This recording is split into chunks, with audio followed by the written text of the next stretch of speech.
մարդիկ ընտանիքում մեկ է սկսում են իրար ատել։ Ինչու՞։ Որովհետև ինչ որ մի ներդաշնակ վիճակի առաջացել։ Ինչու մարդիկ ուզում էին դա, ոչ, իրենք ուզում էին ներդաշնակն, իրենք ուզում էին երջանկն, բայց չի ստացվում։ Ինչու՞ չի ստացվում, որտեղ այդ հոգերով վրա աշխատել է պետք, բայց որպես դու աշխատես, պիտի իմանաս որն է լավագույնը, դեպի որը դու ձգտում ես։ Եվ մենք քրիստոնյաներս ունենք հավատ, որ կա այդ լավագույնը։ Եվ այն ոչ թե մի բան է, որ մտածած է, ստեղծած է մարդկանց կողմից եւ նշանակում է արժեք չունի, որտեղ դա կարելի է դեպքում վերանայել։ Այլ մի բան է, որ կա, բացարձակ է, գոյություն ունի։ Եվ դա քեզ քո աշխատանքը եւ ձգտումը դեպի այդ հոգեվորը իմաստավորում է։ Այլապես անիմաստ է։ Այլապես դու կարող ես ասել բուդդիստ լինել եւ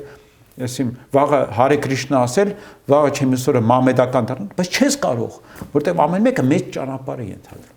Բուդդիստ լինելը հեշտ չի։ Իրական մամեդական լինելը շատ դժվար է, իրական քրիստոնյաները էլ ավելի դժվար է, շատ դժվար է։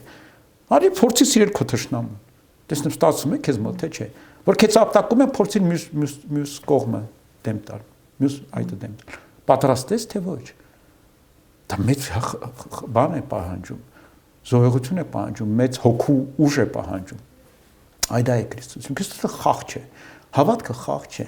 դա զբաղմունք չի։ Այնպես չէ, որ հավատացի, վաղը չհավատացի։ Դա ինքդ քեզ մեծ խոստում է, թե դու ով ես։